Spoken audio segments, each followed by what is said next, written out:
이, 이 수시 제도라는 게 네. 이 문제가 많은 게 우리나라에서 문제가 많은 게 내가 이제 재작년에 이제 조카가 이제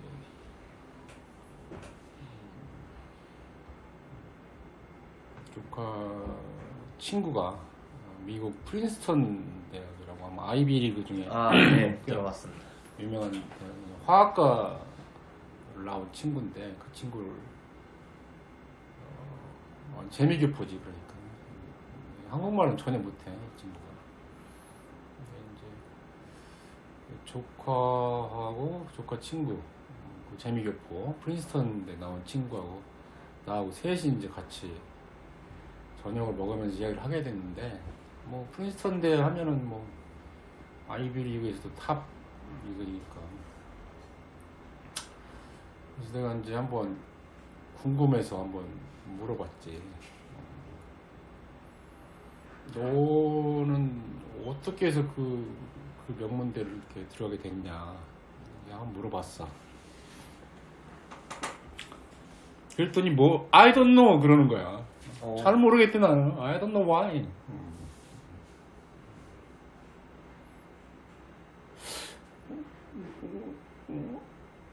왜? Why?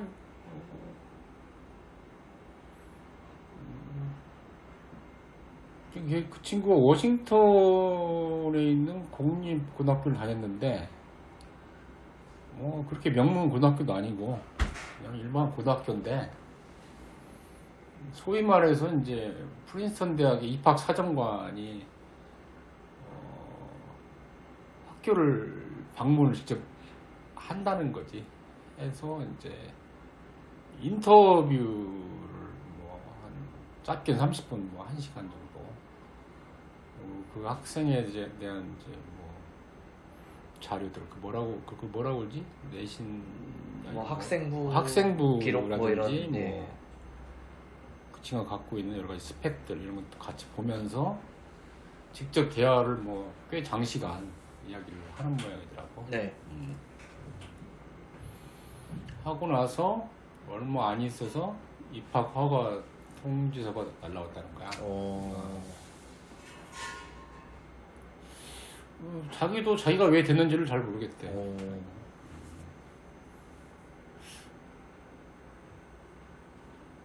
그래서 이제 그 친구가 이제 대학을 들어갔는데 그래서 같은 이제 학번 그 친구들이 있을 거 아니야. 그 친구들한테 물어봤대. 네. 너는 뭐 어떤 스펙이나 뭐 재능이 있어서 이렇게 여기로 오게 됐냐? 그 친구도 다 I don't know. 그래서 자기들이 왜 됐는지를 모르겠다는 거야. 그래서 아무도 모른대. 도대체 이 학교에서 무슨 기준을 가지고 이 학생을 뽑는지. 그건 대학마다 아주 탑 시크릿, 아주 초 극비 사항이고 거의 알 수가 없대. 나름의 있겠죠. 근데 그거는 그 학교만 뭐 하버드면 하버드, 뭐 프린스턴은 프린스턴 나름대로 어떤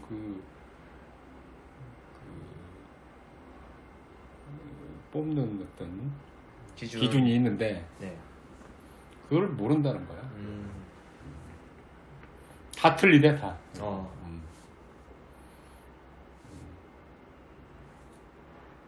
그러니 뭐 아무리 강남이 아니라 뭐 어떤 지역에 산다고 해도 준비를 할 수가 없는 거지. 그렇죠. 그 수시제들을 네네. 거기에 맞춰서 준비를 못하는 거죠. 못하는 거지. 할 수도 없고 뭐 어떤 건지를 모르기 때문에 뭐 어떤 기준을 뽑는지를 정확히 모르기 때문에 물론 뭐 일부는 알 수는 있겠지. 뭐 일부는 그렇지만 뭐 상당수는 거의 탑 시크릿에 가깝기 때문에 알 수가 없고. 그렇지만 우리나라 수시는 말이야. 근데 우리나라는 좀 다 노출돼 있어. 오픈이 돼 있잖아요. 오픈이 돼 있어. 다 알아. 어느 대학에서 어떤 스펙을 원하는지 다 알아. 기준과 이제 그런 스펙. 그래서 뭐 보면 우리 애도 보면 참 너무 황당한 게 아니 무슨 중학생 때부터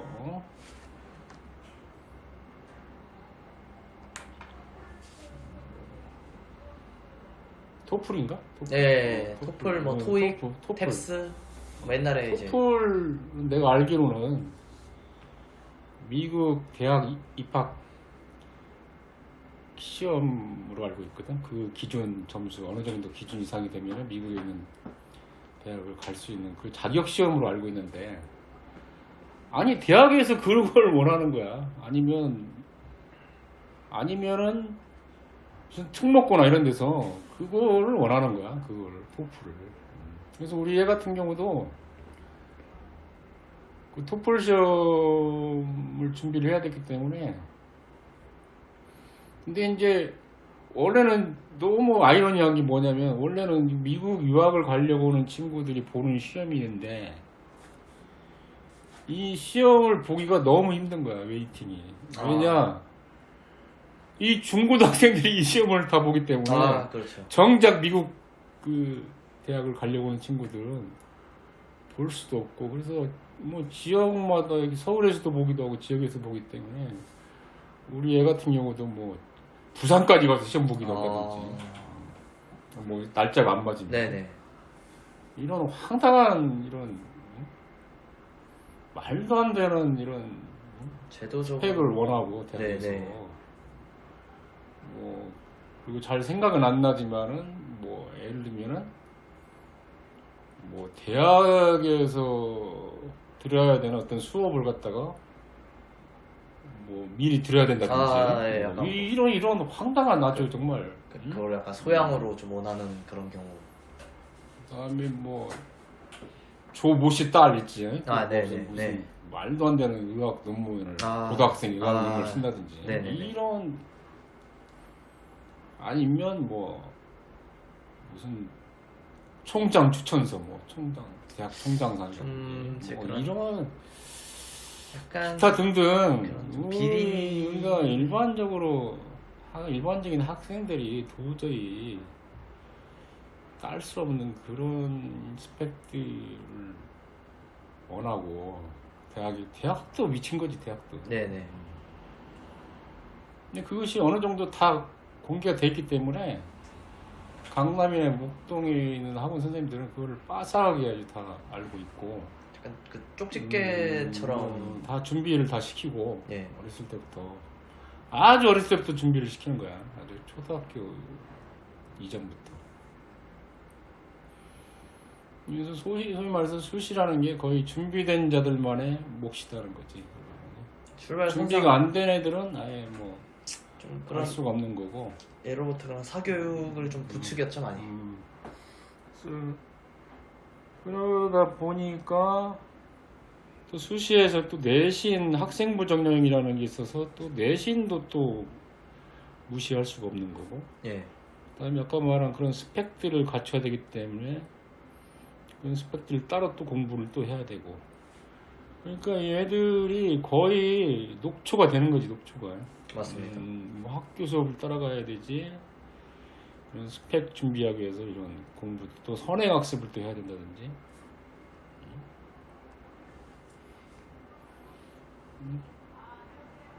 네. 그래서 그야말로 뭐 가진 자들만의 리그가 된 거지 수시가. 그렇죠. 그리고 이제 결국 사교육. 정말 웃기는 게 뭐 학생부 종합전형이라든지 해서 만약에 내신 성적이 이제 좋은 친구들을 뽑겠다. 그러면은 내가 볼 때는 최저 학력 기준이라는 게 있을 필요가 없거든 그런 경우에. 응? 근데 뭐 예를 들면은 뭐 의과대학을 가야 된다 그러면은 최저 학력 기준이 있는 거야. 수학은 2등급 이상, 영어도 2등급 이상. 뭐. 다 있죠. 모든 뭐, 수시에 그렇게 되면은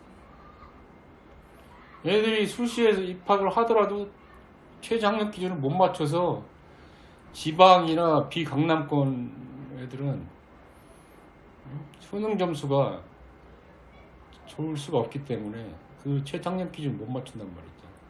그러니까 말만 수시지, 응? 좀, 그 친구들 다시 또 정시를 또 가야 되고, 아, 그쵸. 정시는 또 당연히 또 수능 위주로 또 뽑다 보니까 다 결국은 개천에서 용이 못 나온다는 얘기가 나오는 맞죠. 거지. 뭐 그래서 이제 이명박 정권 때부터 이제 EBS에서 이제 아, 수능을 연계해서 내겠다 해서 이제 그나마 나는 그게 좀 도움이 될까 싶었는데 사실 그렇지도 않더라고 보니까. 쉽게 해소가 안 됩니다. 그 사교육 이미 좀 자리가 음. 이미 뿌리가 많이 내렸어가지고 그때 당시만 해도 그래서 지금이라도 정말 제정신 가지고 있다면 일단 수시를 나는 폐지를 해야 된다. 수시를 폐지를 하고, 어렵죠. 물론 뭐 기득권 세력들이 엄청 반발을 하겠지만은 뭐 이게 우리나라의 장래가 존망이 걸려 있는 문제이기 때문에 이거는 뭐 국민 투표를 해서라도 그냥 통과를 시켜야 된다. 그래서 수시를 없애고 일단 정시 수능 위주로, 그것도 정말 철저하게 EBS나 이런 지역에 살거나 비강남권에 사는 친구들도 소외시 되지 않게 이렇게 문제를 100% 연결해서 네. EBS만 충분히 들어도 갈 수 있게 수능 위주로 뽑고, 그 다음에 플러스 내신. 내신. 왜냐면 지금 공교육이 완전히 망가졌거든요. 망가졌죠. 요즘 말이 안 되는 게 사실 그 공립 고등학교에 있는 선생님들이 사실 정말 뛰어난 인재거든. 그분들이 아, 저 그 사범대학에서도 가장 뛰어나신 분들이 저 임용고시 다 임용고시를 통과하고 된 최고의 인재들이란 말이에요. 그 네네. 선생님들이. 그 선생님들이 당연히 최고의 선생님들인데, 아예 우리 애들 이야기를 들어봐도 학교에 가면은 선생님이 뭐 수업을 그렇게 썩 잘하지도 않고 또 의욕도 별로 없으시고 또 어느 정도 수준의 학생이 맞춰서 수업을 해야 될지 너무 학년차가 많이 나기 때문에 그런 애로사항도 있다고 그러고. 그러면 지금 학원가에 있는 선생님들은 내가 생각할 때 그분들보다 한참 떨어지는 분들이 지금 학원가에 있는 선생님들이라고 생각하거든. 그렇죠. 근데 그분들은 훨씬 재밌게 또 잘 가르치시거든. 이런 아이러니가 있을 수가 없어. 그래서 어쨌든 내 주장은 그냥 수시를 없애고 다시 옛날 우리 때처럼 수능하고 내신 위주로 이렇게 뽑게 되면은 나는 그게 이제 정말 좋은 순기능이 뭐냐면 이 강남이나 목동 같은 집에 있는 거품도, 집값 거품도 자연스럽게 꺼지지 않을까. 네네. 소위 말해서 명문 학군들에 있는 집값들도 다 떨어지지 않을까. 왜냐하면 그런 데에서 만약에 학교를 다니면 오히려 내신이 더 훨씬 불리할 수도 있기 때문에. 안 좋죠. 실제로 안 좋죠. 그래서 이게 뭐 굳이 뭐 집값을 잡기 위해서 뭐 다른 정책을 쓸 필요도 없고 이거 하나만 가지고도 충분히 나는 집값도 잡을 수도 있고 사교육비 문제도 해결할 수도 있고, 그리고 사교육 쓸데없는 스펙들 다 없애버리고 뭐 토플이니 뭐 이런 것들 무슨 싹 없애고 뭐 올림피아드 이런 거 다 없애고 그렇게 하면은 우리가 애를 키우면서 요즘 보니까 뭐 요즘에는 유치원 때부터 막 그렇게 공부를 시킨다고 하더라고. 근데 그냥 EBS만 보고 그냥 공부를 해도 좋은 대학 원하는 학과를 갈 수 있게 그렇게 만드는 게 나는 맞다고 보고, 그러면은 사교육비 부담도 엄청 줄어들 거고. 그거는 그래서 교육 문제는 나는 그걸로 해결한다고 보거든. 해결할 수 있다고. 그다음에 이제 주택 문제 원흉은 난 노무현 대통령이라고 난 하고 싶은데, 내가 그때 목동에 살고 있었는데 딱 집값이 뭐 정말 거짓말이 아니고 노무현 대통령 그 시절에 딱 4배 뛰었어요. 4배.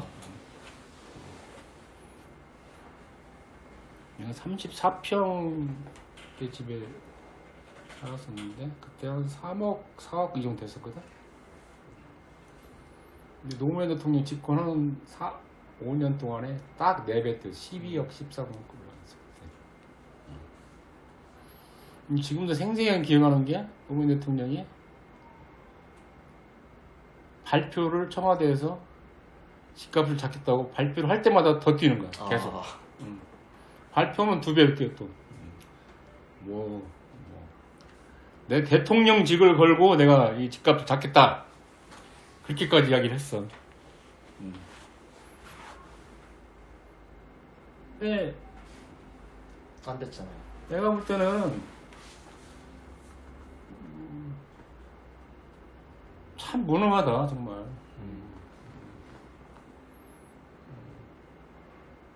알고도 못 잡았다면 그거는 정말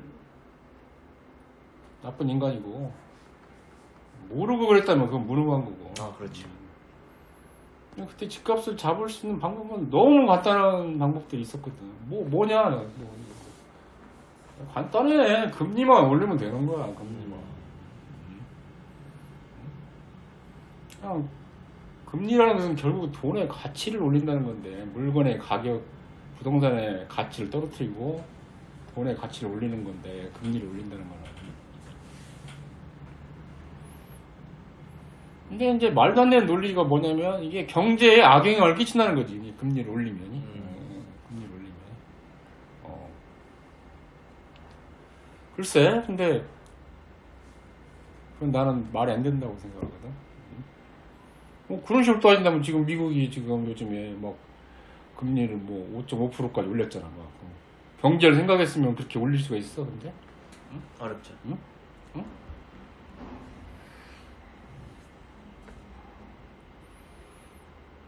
근데 그동안에 그 노무현 정권 때 금리를 전혀 올리질 않았어. 경제는 항상 어려웠고, 그때도 어려웠고, 지금도 어렵단 말이야. 그렇죠. 근데 그럼 계속 그 경제 논리로 금리를 묶어놓고, 집값을 잡을 생각을 전혀 안 했단 말이야. 만약에 그때 내가 볼 때 한 1%만 올렸어도 집값을 절대 올리지 않았을 거야, 집값은. 지금도 마찬가지야, 지금도. 역대 어느 대통령도 금리를 건들지 못하고, 이유는 간단해. 폭탄 돌리기야. 왜냐면 금리를 올리면 집값이 떨어지거든. 버블이 꺼지면서 이제 경제 폭망이 오는 거지. 그렇게 되면은 이제 모든 독박을 내가 다 쓰는 거지. 책임 원흉은 다른 사람, 다른 대통령인데 그 독박은 내가 써야 된단 말이야. 내가 나쁜 놈이 되는 거지. 나는 김영삼 대통령도 전에도 한번 이야기했는지 모르겠는데, IMF의 장본인이라고 욕을 많이 하는데, 글쎄 내가 볼 땐 김영삼 대통령이 물론 뭐 그렇게 유능한 대통령은 아니었지만, 그렇다고 김영삼 대통령이 IMF를 만들었냐 그렇게 생각 안 하거든. 나는. 그렇죠. 그동안에 누적된 잘못된 우리나라의 어떤 누적이 돼서 터진 거지 않나. 네. 잘못된 경제 정책이나 아니면 어떤 관행들이 잘못 터져서 견디다 못해서 김영삼 정권 때 터진 거다. 나는 그렇게 해석을 하거든.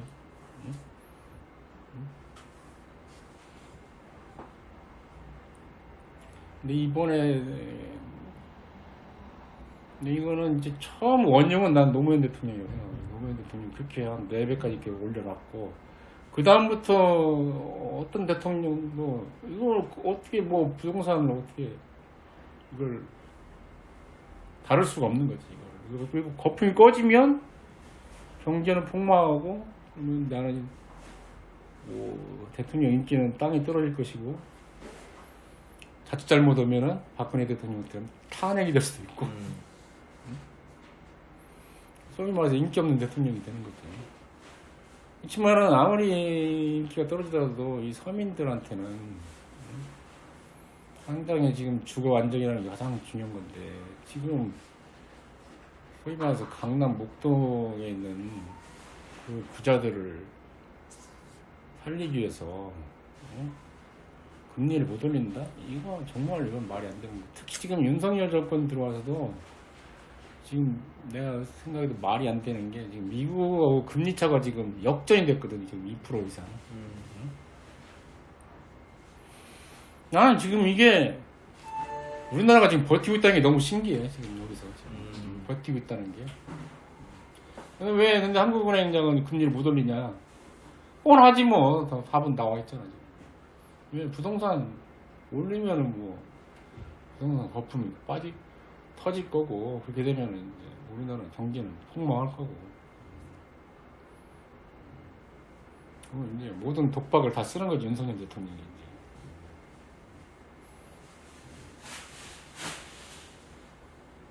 그렇지만 정말 국민, 특히 서민을 위한 정부라면 내가 차라리 욕을 먹고 내가 탄핵이 되더라도 나는 금리를 올려서 일단 부동산 거품을 터뜨려야 된다고 생각하거든. 아니면 어차피 터지게 돼 있어. 이거는 어차피 터지게 돼 있어. 어차피 터지는데 지금처럼 계속 이런 식으로 놔두면 이제 더 거품이 생기면서 정말 우리나라는 정말 제2의 IMF가 올 수도 있다는 생각이 나는 들거든. 그렇게 해서 터질 바에는 빨리 지금이라도 조금씩 빨리 금리를 조금씩이라도 올려서 좀 소위 말해서 경착륙 하드 랜딩이라고 그러죠. 경착륙 대신에 좀 소프트 랜딩 할 수 있어. 내가 볼 때는 이미 뭐 연착륙 하기는 힘든 상황이라고 보는데, 그래도 지금이라도 노력을 해야 된다. 네. 그래야 우리나라 경제도 살아날 수 있고, 아까 말한 우리나라 지금 출산율 문제, 젊은 친구들이 결혼 안 하는 문제, 애를 안 낳는 문제, 이런 문제도 다 해결할 수 있고, 그걸 하지 않고는 아무리 돈을 풀고 뭐 부양책을 쓴다. 아까 그대가 말한 대로 아까 몇백조 원이 들어갔다고 하는데 그 돈이 제대로 쓰여진다고 한들, 그렇게 해서 빚더미 만약 결혼 생활을 막 4, 5억 이런 이 정도 되는 빚을 안고 시작을 한다면 과연 이게 건강한 가정이 되겠냐 이거지. 그래서 나는 가장 시급한 게 두 가지다. 주택 버블 문제, 그다음에 사교육비 문제. 이것만 해결하면은 우리나라 지금 아까 말한 인구 감소 문제라든지, 젊은 친구들이 결혼 안 하는 문제라든지, 애를 안 낳는다든지 이런 문제들 다 일거에 다 해결되지 않을까, 그렇게 나는 생각을 하는데, 문제는 안 한다는 거지 이거를. 근데 나는 정부 관료들이 과연 이걸 모를까? 나도 알고 있는데, 나 같은 경우 평범한 국민도 이렇게 알고 있는데 그걸 과연 모르고 있을까? 그러진 않다고 보거든. 알고 있을 거라고 봐. 아무도 나서질 총대를 안 매는 거죠? 안 매는 거지. 그건 비겁한 거지. 이거. 그렇습니다. 오늘은 여기까지. 예. 다음에 또 재밌는 주제로 한번 또 이야기해보게. 알겠습니다. 네. 감사합니다. 오늘 긴 시간 두서없이 많이 떠들었습니다. 저의 어떤 정치적인 발언도 좀 있었고 조금은 좀 극단적인 이야기도 많이 했는데 이건 어디까지나 저의 개인적인 사견이기 때문에 제 의견에 많이 반대하시는 분도 많이 있을 거라고 생각이 듭니다. 김대중 대통령이나 노무현 대통령을 존경하시는 분도 아직 많이 계신 걸로 알고 있고 저도 개인적으로는 두 분 많이 존경합니다. 정말 사실은. 하지만 그분들이 잘못한 그런 정책들의 피해가 지금 우리 세대에 계속 이어져 오고 있다는 것은 저는 그게 확실하다고 생각하거든요. 책임질 부분이 분명히 있다고 저는 생각을 합니다. 그분들을 그렇지만 개인적으로 비난하고 싶은 생각은 전혀 없고 넓은 아량으로 들어주셨으면 감사하겠습니다. 고맙습니다.